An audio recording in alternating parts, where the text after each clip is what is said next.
여호와께 감사하며 그 이름을 불러 아뢰며 그 행사를 만민 중에 알게 할지어다. 그에게 노래하며 그를 찬양하며 그의 모든 기사를 말할지어다. 그 성호를 자랑하라. 물은 여호와를 구하는 자는 마음이 즐거울지로다.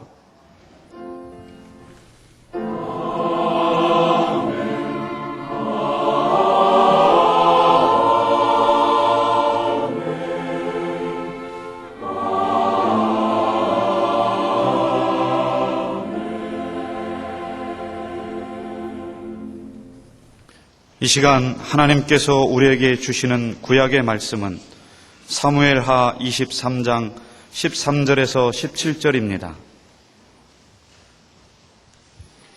구약 성경 505쪽입니다.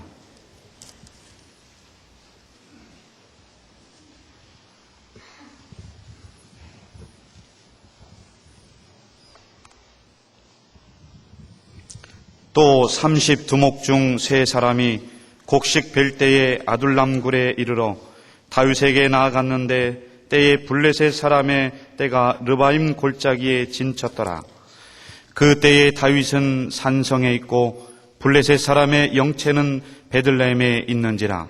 다윗이 사모하여 가로되 베들레헴 성문 곁 우물물을 누가 나로 마시게 할꼬 하매 새 용사가 블레셋 사람의 군대를 충돌하고 지나가서 베들레헴 성문 곁 우물물을 길어 가지고 다윗에게로 왔으나 다윗이 마시기를 기뻐 아니하고 그 물을 여호와께 부어 드리며 가로되 여호와여 내가 결단코 이런 일을 하지 아니하리이다. 이는 생명을 돌아보지 아니하고 갔던 사람들의 피니이다 하고 마시기를 즐겨 아니하니라. 새 용사가 이런 일을 행하였더라. 아멘.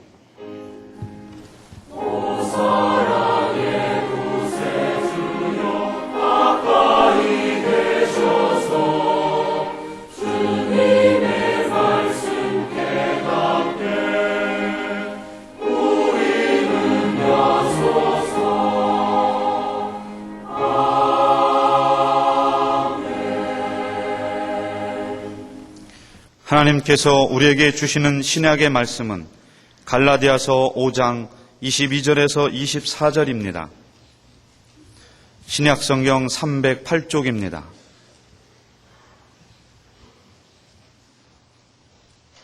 오직 성령의 열매는 사랑과 희락과 화평과 오래 참음과 자비와 양선과 충성과 온유와 절제니 이 같은 것을 금지할 법이 없느니라. 그리스도 예수의 사람들은 육체와 함께 그 정과 욕심을 십자가에 못 박았느니라. 아멘. 이스라엘의 다윗은 전쟁을 마치고 사방을 평정하여 안정을 찾았을 때 사무엘상서 22장에서 23장 7절까지 구구절절히 하나님의 은혜에 감사하면서 하나님께 영광 돌리는 찬양을 하고 이어서 다윗과 함께 나라를 세우는데 공헌한 사람들과 그들의 공적을 열거하면서 그 중에 네 번째로 한 일화를 소개하고 있습니다.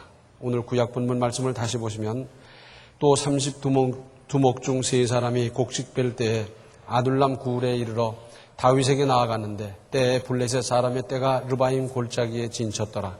그때에 다윗은 산성에 있고 블레셋 사람의 영체는 베들레헴에 있는지라. 다윗이 사모하여 가로되 베들레헴 성문 곁 우물물을 누가 나로 마시게 할꼬 하매 세 용사가 블레셋 사람의 군대를 충돌하고 지나가서 베들레헴 성문 곁 우물물을 길어 가지고 다윗에게로 왔으나 다윗이 마시기를 기뻐 아니하고 그 물을 여호와께 부어 드리며 가로되 여호와여 내가 결단코 이런 일을 하지 아니하리이다. 이는 생명을 돌아보지 아니하고 갔던 사람들의 피니이다 하고 마시기를 즐겨 아니하니라. 세 용사가 이런 일을 행하였더라. 자, 모를 말씀이 있겠습니까? 블레셋 사람들과 대치하고 있는 상태에서 그동안에 행군을 했다든지 작전을 했다든지 등등 목이 가려서 다윗이 아마 그랬을 겁니다. 저 베들레헴 성문 곁에 그 깊은 우물이 있는데 얼마나 물이 시원하고 그런 그 물을 한번 먹었으면 좋겠다. 혼자 소리 삼아 그랬을 거예요. 저기 있는 저 시원한 물을 누가 길어다가 나에게 마시게 할고 그렇게 했다기보다는 혼자 소리 삼아 그랬을 거예요.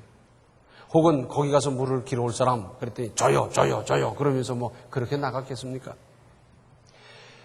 혼자 소리 삼아 했더니 세 용사가 가서 그 물을 길어왔다는 겁니다. 생각을 해보십시오. 자, 베들레헴에 영체가 있었다. 이 말은 당시 출전했던 블레셋 사람들의 본부가 거기 있었다. 그 말 아닙니까? 거기는 아주 경비가 삼엄했을 거예요. 3명의 용사가 갔다 하면 한 사람은 물동이를 들고 두 사람이 좌우로 앞뒤로 호위하고 전쟁을 하고 그러면서 갔다 왔다 하면은 실제로 얼마나 힘든 일입니까? 그런데 갔다 왔더니 다윗은 그것을 마시지 않았더라.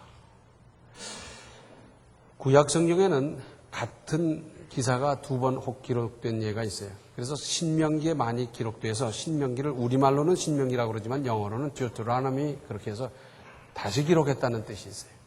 그런데 그 기사를 제외하고는 똑같은 기사를 2번, 3번 기록한 일이 별로 없습니다. 그런데 이 기사만큼은 역대상에 또 기록이 되어 있어요. 그만큼 중요하다 그런 의미입니다.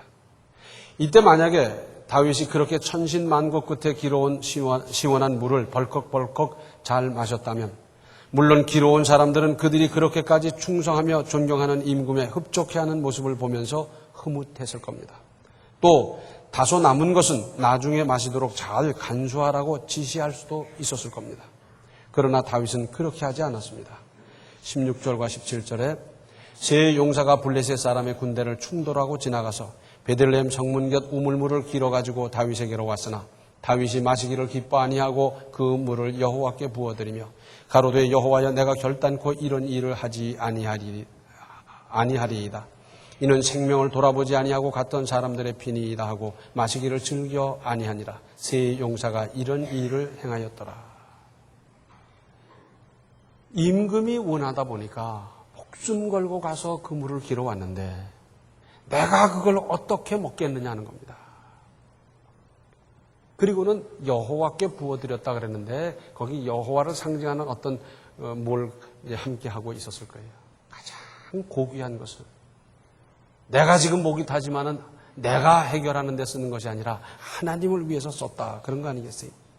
사실은 정작 목이 타서 고통스러운 사람은 적진을 싸워서 돌파하면서 그 물을 길어온 용감한 부하 군인들이었을 겁니다. 그래서 다윗은 마실 수 없었습니다. 충성스러운 부하들의 피같이 고귀한 것을 아니 피보다 진한 충성과 믿음을 하나님께 드렸던 것입니다. 여기에 다윗의 다윗됨이 있는 겁니다. 다윗의 목이 가라지 않아서가 아닙니다. 혹 실은 목이 타서 숨이 넘어갈 지경에 이르렀다 하더라도 참고 절제한 다윗의 행동은 참으로 훌륭하고 그래서 하나님의 마음이 아마 뭉클해졌을 것이고 부하들의 마음 또한 얼마나 감동됐겠습니까? 맞아. 이 임금이야말로 앞으로 두고두고 우리가 섬기고 받들고 잘 협조해야 될 분이다. 참 훌륭한 분이다. 그렇게 해야지 다 공감했을 거예요.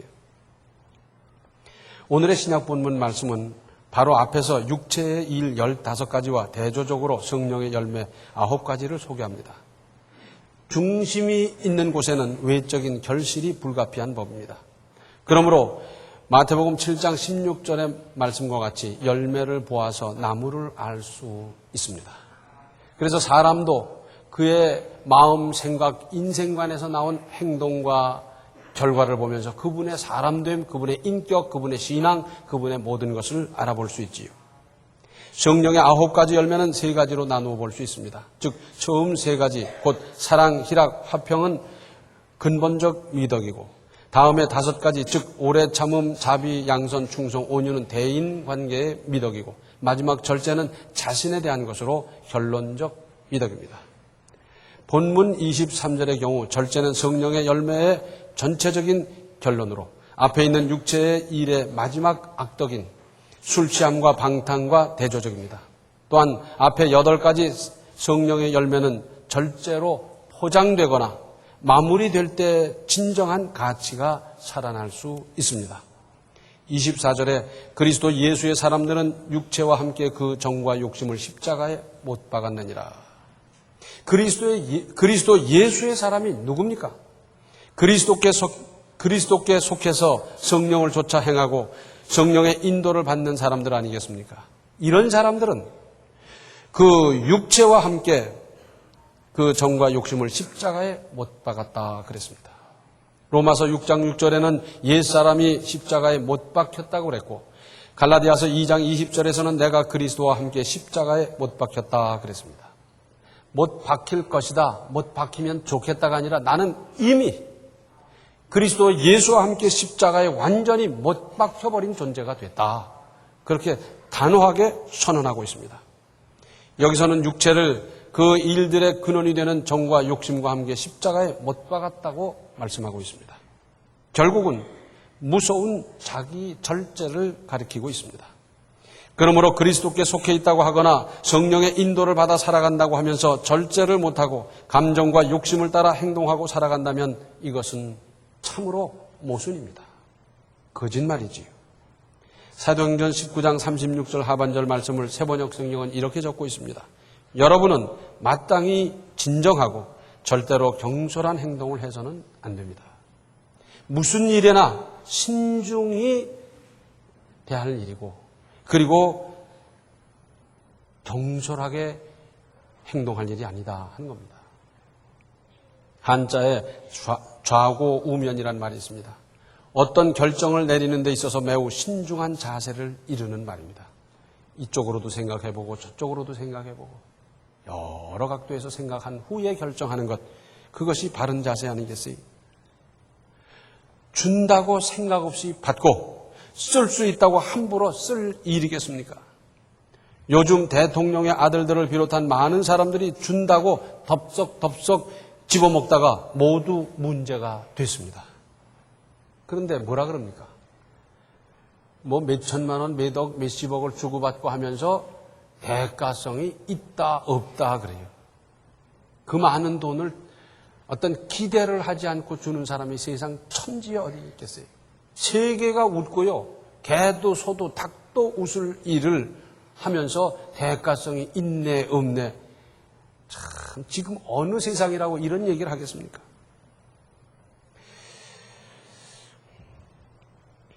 돈 잘 써야 합니다. 그런데 우리는 돈 쓰는 방법을 차분히 배우지 못했습니다. 미국 뉴욕 저 북쪽에 가면 이 수양관이 있는데 그 운영하는 분을 제가 잘 알아요.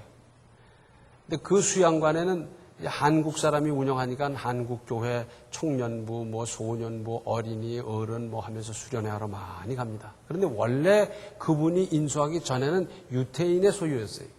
그래서 그 인연으로 해서 지금도 유태인들의 고등부 수련회, 중등부 수련회 하면서 이런 수련회들을 많이 가는 거예요. 제가 물어봤어요. 그분들이 수련회를 하면서 우리와 다른 게 뭐더냐, 특징이 뭐더냐 이렇게 물어봤더니 아주 재밌는 얘기를 해요. 초등부에서 오든지 고등부에서 오든지 청년부에서 오든지 어느 부서에서 오든지 꼭 그 프로그램은 들어간다는 거예요. 이게 뭐냐 했더니 돈 쓰는 훈련이래요. 가령 중등부 학생들이 왔다. 그럼 버스에 태워가지고 시내에 나가는데 이를테면 이런 겁니다. 한 사람 앞에 5,000원씩 주는 거예요. 그리고 가서 이 돈을 가장 요긴하게 쓰고 오는 거예요. 그럼 나중에 와서 보고를 합니다. 저는요, 이 물건을 사는데 어떻게 하면 한 푼이라도 더 싸게 살 수 있을까 여러 군데 가게를 들러보고 이걸 샀습니다. 그래서 싸게 사왔습니다. 또 어떤 학생은 그럽니다. 저는요, 이게 아주 싸서 샀습니다. 이건 이렇게 아주 우리 이번에 수련회 기간에 요긴하게 쓸 수 있어서 이걸 샀습니다. 여러 가지 얘기를 하는데 그때마다 그 사온 것 보고에 대해서 반드시 평가를 해준다는 겁니다. 싸다고 많이 사가지고 뭘 할 거냐? 어디에 쓸 거냐? 그래서 낭비할 거냐? 또는 지금 요긴하게 쓴다고 네가 생각했지만 실제로는 여기서 요긴하게 쓸 일이 아니다. 등등 하나하나 잘 평가를 해줘서 다시는 그런 실수를 범하지 않도록 하고 같은 금액을 가지고 가장 요령 있게 쓰는 것을 배우고 가르친다고 하는 겁니다. 우리 속담에 그런 말이 있어요. 자식을 망치려면 용돈을 많이 주라. 그래요. 용돈을 주지 말자는 이야기가 아닙니다. 함부로 턱없이 많이 주다가 그것 가지고 범죄하고 실수하고 일 저지르고 문제를 일으키고 그런 경우가 얼마나 많이 있습니까? 요즘 신문을 보면 얼마나 달콤한 대출 광고가 많습니까? 즉시 대출, 전화만으로도 가능, 여성 우선, 마치 이자는 하나도 안 받을 것 같이 얼마나 달콤하게 선전을 해놨는지 몰라요. 요즘 카드가 남용되고 있습니다. 이런 카드, 저런 카드, 빨간 카드, 은행 카드, 비시 카드, 무슨 카드, 뭐 얼마나 카드가 많은지. 카드 가지고 막 긁어대다 보니까 카드빚 독촉에 얼마나 시달렸으면 시도 때도 없이 집요하고도 무섭게 협박하고 망신 주고 별짓 다 하다 보니까 그러다가 살인을 하는 사람이 생겨났어요. 카드 많이 가지신 분들 당장 확 줄이십시오. 사실은 빚 독촉을 혹독하게 하는 사람도 문제지만 겁 없이 긁어댄 무절제한 사람의 책임은 없는 겁니까? 긁으면 되니까 쓸 수 있다고 해서 마구잡이로 긁어대고는 나중에 감당을 못하고 그것이 막 몇 배로 불어나가는데 어떻게 할 줄을 몰라서 막 이 카드로 맞고 저 카드로 맞고 하다 보니까 카드만 늘어나고 빚이 늘어나고 뭐 문제가 보통 심각한 게 아닙니다. 거기다가 요즘은 TV 홈쇼핑이 있어요. 텔레비 보다가 저거 몇 번 누르면 이래가지고 촉하고 전화했더니 막 제가닥 배달이 되는데 얼마나 재미나는지 뭐 쓸데없는 것도 막 사고요. 뭐 드립다 사다가 나중에 감당이 불감당. 우리 속담에 외상이라면 소도 잡아먹는다 그래요. 외상을 주기만 한다면 지금의 소라는 것과 옛날의 소라는 개념이 달라요. 옛날의 소는 그 생활 수준으로 볼 때 가치가 지금보다 뭐 훨씬 많았지 않습니까? 이 속담에 들어있는 말은 소같이 큰 것을 외상으로 처리하고도 갚을 생각, 갚을 마음, 갚을 계획 없다 그 말이에요. 그러면서 소도 잡아먹고는 못 갚아서 나중에 신용 떨어지고 인격이 부인당하고 얼마나 불편한 일이 많이 있습니까? 언제까지 우리는 카드 가지고 긁어대다가 이 빚 맞고 저 빚 맞고 하면서 이런 무절제한 경제생활을 해 나가겠습니까? 다른 사람 얘기 아니에요. 우리 자신의 얘기고 우리 자녀들의 얘기입니다. 돈은 쓰는 지혜부터 배우고 가르쳐야 하고 이어서 절제하는 것 또한 배우고 가르쳐야 합니다. 아니 돈뿐이 아닙니다. 어떤 것이 되었든지 절제해야 됩니다. 권력을 쥐고는 이걸 가지고 횡포를 부리다 보니 얼마나 많은 억울한 사람 그리고 얼마나 많은 불편한 일이 생겨났습니까? 원래 민주주의 역사는 권력의 횡포를 견제하기 위해서 그 장치를 계속 만들어 온 역사예요. 그래서 의회에서 제한을 가하고 사법부에서 견제를 하고 그래서 삼권이 분립돼서 서로 견제와 균형을 이루는 것이 민주주의의 이상이에요. 내게 힘이 있고 건강이 있고 완력이 있다고 해서 이것 가지고 아무나 치고받고 그러겠어요? 절제해야지요. 혹 뛰어난 기술이 있다고 해서 그걸 가지고 횡포를 부리겠습니까? 기쁨도 절제하는 겁니다. 왜? 지금 현재 어려운 사람, 상처받은 사람, 슬퍼하는 사람이 있는데 내 기쁨이 크다고 해서 그것 자랑하겠습니까? 슬픔도 절제하는 겁니다. 격에 맞지 않는 대표적인 예를 두고 우리 속담에 뭐라 그럽니까? 초상집에서 춤춘다는 거예요. 지가 기쁘다고 해서 초상집에 가서 춤추겠어요? 절제해야지요. 사랑도 내가 사랑하니까 하면서 일방적으로 내 방법대로 드립도 사랑하는 것 이것도 잘하는 일이 아닙니다. 친절도 정도껏 하는 거지 지나치게 친절하다 보면 문제가 생겨요. 하고 싶은 말 다 하고 사는 사람이 있습니까? 다 삼키고 처리하고 정제하고 그러는 것 아니겠어요? 잠이 건강에 좋다고 한도 끝도 없이 잠만 자겠습니까? 살찌는 사람들이 있어요. 그 물만 먹어도 살찌는 사람도 있지만 그렇지 않은 사람들 얘기 들어보니까 그러더라고요.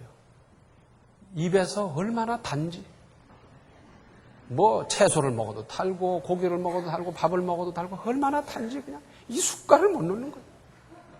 그러다가 뚱뚱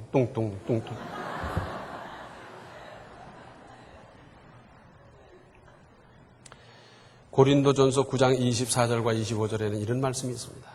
운동장에서 다름질하는 자들이 다 달아날지라도 오직 상 얻는 자는 하나인 줄을 너희가 알지 못하느냐. 너희도 얻도록 이와 같이 다름질하라.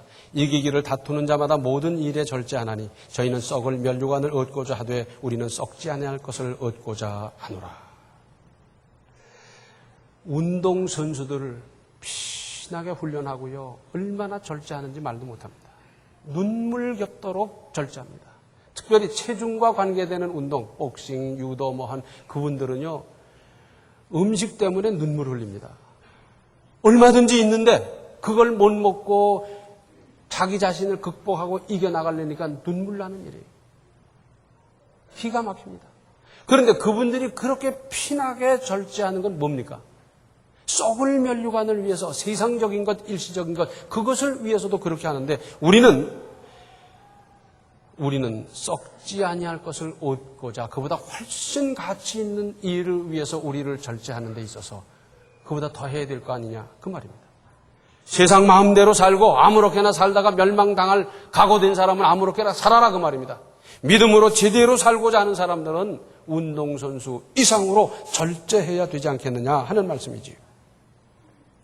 세상은 조화가 이루어질 때 아름다운 법입니다. 어느 부분이 의외로 길거나 어느 부분이 짧아도 기형이에요. 어디는 두꺼워서 문제고 어디는 얇아서 문제고 지나치게 밝거나 어두운 것도 불편합니다. 눈에 거슬리기에 야하거나 칙칙한 것도 문제예요. 사람의 귀는 어느 사이클 이상은 못 듣고 어느 사이클 이하도 못 들어요. 그러나 그 사이클 안에 들어있다 하더라도 필요 없이 자극적이고 큰 소리가 나면 사람 신경질 나게 만들고 그러지 않습니까? 매사에 조화를 이루는 것이 아름다운데 이 조화를 이루는 첫걸음은 뭐냐? 절제하는 겁니다. 잠언 16장 32절을 보면 노하기를 더디하는 자는 용사보다 낫고 자기 마음을 다스리는 자는 성을 빼앗는 자보다 나으니라. 무슨 뜻입니까? 하나님께서는 감정을 절제하여 다스리는 것의 가치를 크게 판단하신다는 것이고 마음을 다스린다고 하는 것은 생각, 감정, 울분, 분노, 슬픔, 기쁨 이런 모두를 믿음으로 아름답게 승화시키는 것의 고귀함을 높이 평가하신다는 것 아니겠습니까? 말이 어디서 나옵니까? 마음에서 나오잖아요. 믿음으로 다듬어지지 않은 상태에서 나온 말이 다른 사람에게 있어서는 비수가 되고 불씨가 되고 상처를 주고 시험 들게 하지 않습니까? 그래서 믿음으로 한 번쯤 뭉쳐서 나온 말이 아름답고 그렇게 조절되고 그렇게 한 번 손질해서 말을 할 수 있도록 우리 좀 그래야 되는데 우리 충청도 느리다고 그러면서 말이 안 그렇더라고요. 문제. 특별히 그 중에서 우리나라 사람은 너나 없이 입이 가벼워서 문제예요. 뭐 조그만 거 알고 있으면 이걸 어떻게 하지를 못해서 그 밤으로 수십 군데 전화하는 거예요. 얼마나 입이 가벼운지. 정말 중요한 일을 함께 의논할 사람 만나기가 그렇게 힘듭니다. 이건 개인만 그런 게 아니라 나라도 그 모양이에요. 그래서 외국과 맨날 며칠 몇 시에 정확하게 동시에 발표하기로 했는데 우리는 벌써 샜어요. 그래서 그 나라로부터 항의를 받고 그래서 그것 때문에 국익에 손해본 일이 한두 번이 아닙니다. 나라가 입이 쌓여요. 정보계통에서 일하던 사람은 늙어 죽을 때까지 입을 콱 다물고 무덤까지 가지고 가야 되는데 그게 바깥으로 새어나오고 있으니 이게 나라입니까? 정부입니까? 뭐 하는 짓인지 몰라요. 그 사람들은 그렇다 치고 우리 그리스도인 개개인에게 있어서 절제하는데 그 중에 우리가 좀 입이 무거워지도록 하십시다. 내가 삼키고 내가 듣고 해야 될 것도 얼마든지 있지 않습니까? 내가 좀 절제하십시다. 그리고 자녀들에게 부지런히 가르치십시다. 우리는 지금까지 속아온 게 있어요. 자녀들이 해달라는 대로 다 해주는 것이 부모 노릇 잘하는 줄로 알았는데 그러다 보니 절제를 못 가르쳐서 제가 하고 싶은 대로 다 하기 위해서는 살인도 하고 유흥비를 위해서 칼을 뽑고 별짓을 다 하는 이 기막힌 세상이 되고 말았어요. 자녀들이 절제를 못하면 내 사랑하는 자녀가 카드를 몇 개씩 만들어가지고 막 이리 긁고 저리 긁고 하다가 부모에게 그것이 떠넘겨오고 어떡할 겁니까? 그것만 절제 못하는 게 아니라 감정도 절제하지 못하고 그 밖에 분노도 절제하지 못하고 그러다 보면 사방 일으키는 사고를 무엇으로 감당하겠습니까? 하나님의 의를 이루는 것은 절제 가운데 이루는 것이고 온전한 신앙이라고 하는 것은 절제하는 가운데 하나하나 차근차근 이루어져 가는 것이지 그렇게 단순한 게 아니지 않습니까? 예수께서는 능력이 무한하신 분이에요. 그런데 십자가를 앞두고 뭐라 그러십니까? 내가 12영도 더 되는 천군 천사를 보내게 해서 이 사람들을 단번에 물리칠 수 없어가 아니라 그렇게 하면 하나님의 뜻이 안 이루어진다는 겁니다. 하나님의 뜻을 이루기 위해서 예수님은 십자가를 향해서 걸어가셨습니다. 얼마나 저주스럽고 모욕스럽고 창피한 형벌입니까? 극악무도한 강도와 더불어 강도 같은 죄를 뒤집어 쓰고 십자가에서 그 처참한 여러 시간을 보내다가 죽어야 하는 끔찍한 그 형벌. 그러나 예수님은 그 많은 능력을 다 묻어두셨어요. 거기서 뛰어내려올 수도 있습니다.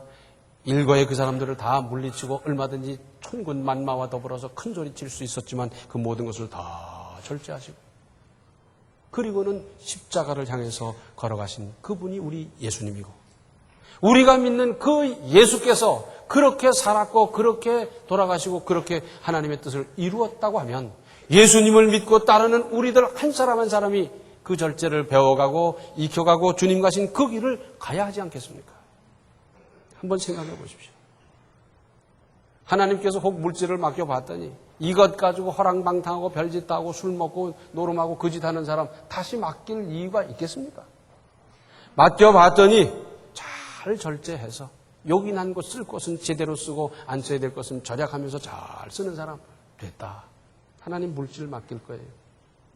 건강이나 완력이나 체력이 아주 대단하게 하나님께서 은혜를 주셨더니 잘못 사용했다. 사람 치고 패고 그러는 데 썼다. 그 사람 그거 줘서 되겠어요? 빼앗아 가야지. 건강을, 체력을, 완력을 맡겨줬더니 그걸 가지고 얼마나 아름답게 잘 사용하는지. 맞아.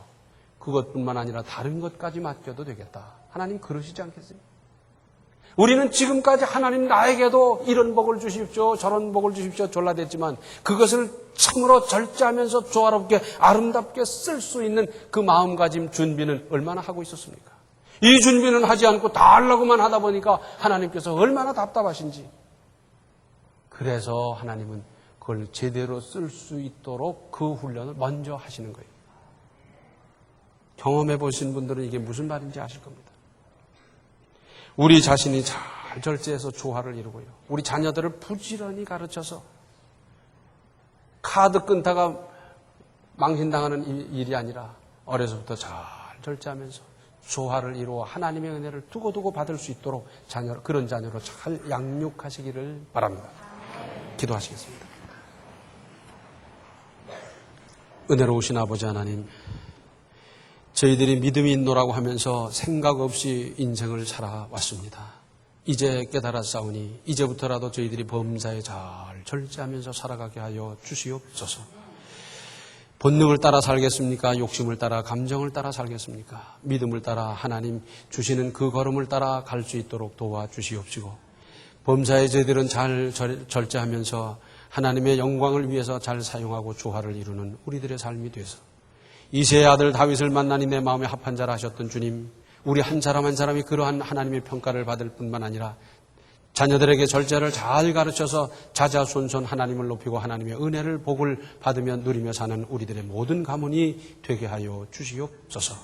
예수님의 이름 받들어 간절히 기도하옵나이다. 아멘. 믿음의 인내와 절제로 그리스도인의 거룩한 인격과 삶을 이루어 가십시오. 지금은 생명의 주 예수 그리스도의 은혜와 하나님 우리 아버지의 극진하신 사랑과 성령의 감화, 감동, 충만, 교통하심이 절제로 아름다운 조화를 이루며 살아가기로 작정하는 모든 성도들 머리 위에 이제로부터 영원토록 함께 계시기를 간절히 축원하옵나이다. 아멘.